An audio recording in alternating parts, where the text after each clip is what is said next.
perseverance is a really significant factor in the success of any project. And I think that is demonstrated by a number of events in my life, and one of them is the incorporation of the MD, which lots of people said wasn't going to happen. And it did happen. I always said, people would say, well, it's not going to happen. Archie Grover said to so-and-so, it was hearsay, it would come back to me that it wasn't going to happen. And I always thought to myself, well, maybe it won't happen. But I'm going to be, as long as there's still somebody going to fight on its behalf, I'll be there working at it. So I don't mind if it's not going to happen. I'll just keep working at it until, as long as somebody else is working at it. And that somebody else quite often was living. And same goes for the work with the senior citizens, or all three. Actually, there was a triumvirate of events. One was the sewer system, one was the survey, and the other was the incorporation. All three required perseverance for it to happen. Bill Dodge said, government won't let you turn the land over to the school. Why would they? And they did. And same goes for the seniors, organizing the seniors in Canmore. A local grocer came to me a year after, 1 or 2 years after we had come there, and he said, well, congratulations, Bert, you can stay in town. And I said, why is that? He says, well, don't you remember I told you that if this seniors project, this participatory research project wasn't going to work, I was going to run your butt out of town. He probably didn't say it that way. He probably said I was going to see to it that we wouldn't have a social services program. But you did it, and good for you, that kind of thing. It must have shocked me so much. I sublimated that first warning that I don't remember it, but that's what he said, he told me. And so I think in a word, I think perseverance. Of course, you got to be persevering with the right goal in mind. It's got to be along some basic thing that is defensible. Yeah. The incorporation of the MD and the building of the seniors in Canmore, certainly a good example of that perseverance. Other memorable and significant events you might like to tell people about? For example, the formation of the Bighorn Sheep Conservatory right here. Yeah. Well, we bought this land in '83. Actually, we started buying it in '83 and we finished buying it in '87 because the condition was that we wouldn't do it without having legal access. And it took me that long to get legal access. Alberta Transportation was worried that we were entering the highway too close to that corner up there. And maybe that's a legitimate worry, but we kept fighting it, and eventually they gave us the access. And then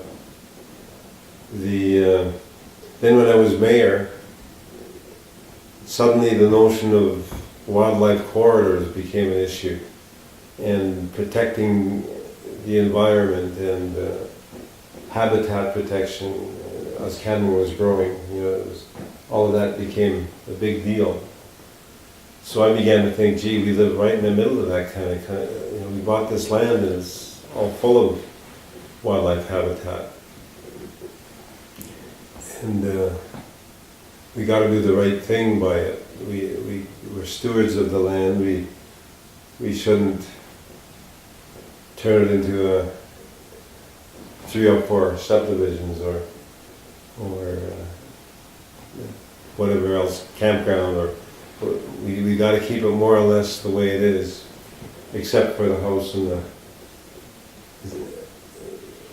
adjoining facilities. And so we learned about, I became aware of the notion of conservation easements.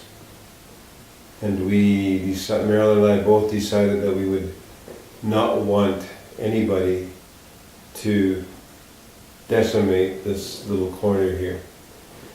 We think that this little corner here is actually a funnel of game to the game needs to go to the river to drink and stuff like that, right? So this actually is a vital little funnel that has game going through it and across at the corner here.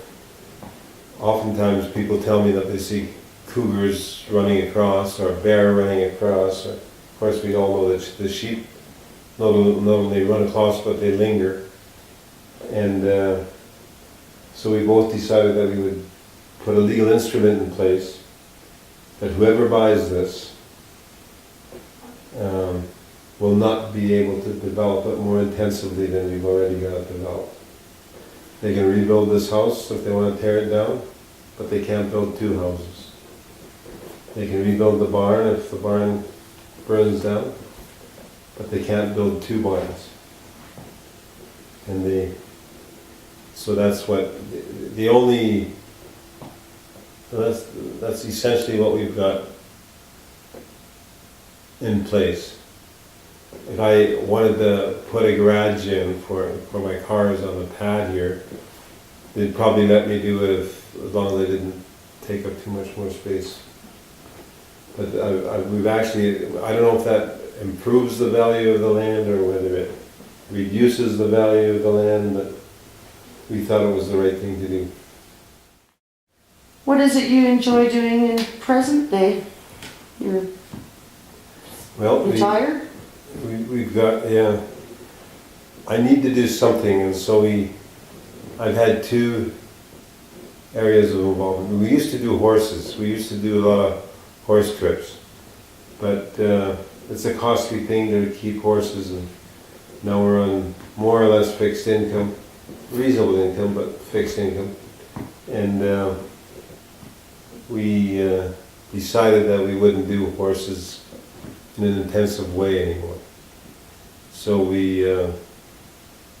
I sing in the choir, and I like that because it's good social interaction, and it also keeps your voice strong. I write poetry, so I have a poetry blog. Oh. And I try to add one or two poems a month. Right now I've got about 45 poems on a poetry blog, which is on the internet. Eventually I want to turn that into a little book,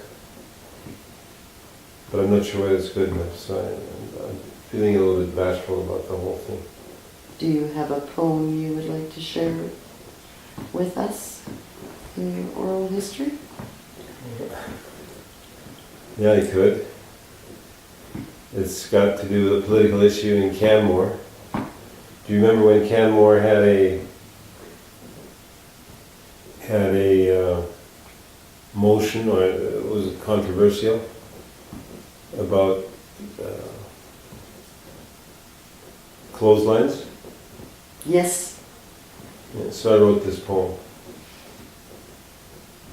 I went to Canmore for a walk by river trails or creeks, or climb hauling that rugged rock, or other worthy peaks. When what should cross my line of sight and bugger up my view, a clothesline on the yard stretched tight, replete with laundry too. The yard on which the line I found was large and well located. With clothesline on that piece of ground, its value I deflated. I would have given it a price quite high or even higher, secure in mind that owners there could well afford a dryer. But now, with clothesline in full view, doubts filled my worried head. What else was wrong? Were dogs off leash? Were birds by feeder fed? Or further, was the lawn well kept? Was it well sprayed or mowed? where sidewalks in the winter swept, where cars parked on the road. With each thought I was losing hope. Be still, my racing heart. A clothesline is a slippery slope from which such problems start. But then the sun began to shine and wash the clothes in light. A breeze played softly with the line, a not unpleasant sight. I thought, why should I come undone at all this flapping flannel, which gets its heat straight from the sun, no need for solar panels. The doubts that had consumed my brain far from my mind were swept. Clothes on the line will help sustain a mostly natural step. That's wonderful. That's really good. That's really good. Yeah. Did you put that in the paper? I did. You did. I think I've read that. Yeah, I remember reading that. So I have a few, I got another one about the bunnies, but I'm not going to tell you anymore. Okay. Okay. Do you have a favorite place in the MD of Bighorn? And what would be special about it?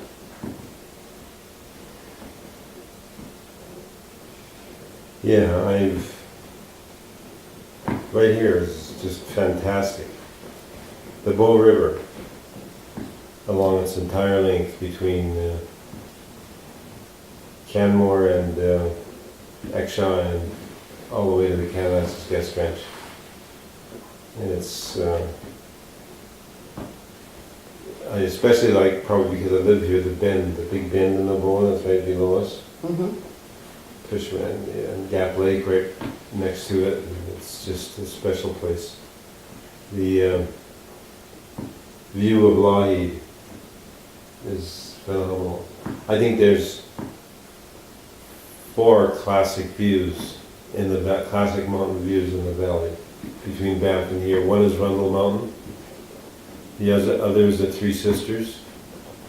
The third is Lougheed Mountain. And the fourth is Heart Mountain. I think those are just classic views that typify the montane in this valley. So I can't say I have a favorite 100 square feet, but I've got the Bow River and its environment, the osprey, the bald eagles, Everything goes by this corner. yeah. Have you had any personal interactions with any of that wildlife? Yes, While I you've been out and have. about on your property? I have. A couple of things I should say here. We've had bear come just about every year. Usually it's black bear. And usually we scare them off. We don't want to be too tolerant because I think they should feel like they shouldn't feel too comfortable too close to the house. So when they come really close to the house, we yell at them and make noise and throw rock. I've never thrown rocks, but some people have. And but 4 years ago, there was a grizzly that came by, and we had a fish pond right outside here. And there was a water wheel that was going with the fish pond making a splashing noise, and it was a hot day, and he must have heard the water and seen the wonderful opportunity to have a bath. And he had a bath in a fish pond, a young grizzly bear. And then he must have heard we have a recirculating pump, he must have heard the pump grinding away. And he tore the liner to bits and just went nuts. And I was a little scary. Then he spent half the summer living in the bush across from the driveway. We didn't even know he was there. We only found out that he must have spent a lot of time there because we found about 25 piles of scat. Right. Yeah. So we've seen it. I have a wildlife camera that I put out, and about a month ago I got a big male cougar on the camera heading up the mountain. there's goats on the mountain. Dean Cooper was the one that first pointed them out to me. Goats versus sheep. These are sheep here. Yeah, yeah. Goats are the Yeah. pure white ones. With along here, I didn't realize we had any this close. Yeah. You can spot them if you park at the Gap Lake campground and look up at the side of the mountain, Gravel Mountain from that end. I think they come over from Minnewaca or something. All right. Yeah. So, and there's eagles, but all of that is around Exshaw as well, and up and down the valley. So, I like this. I've grown fond of this place because of the notion of the gap. You know, this is the place where the valley pinches together. Mm-hmm. The early explorers, Harvey Locke told me this, who's kind of a valley historian. A lot of the early explorers would camp on the bluff above, right on the corner here, because that way they could see a long distance to see if there's any people coming. Mm-hmm. And so it's a historic place in its own right as far as I can tell. But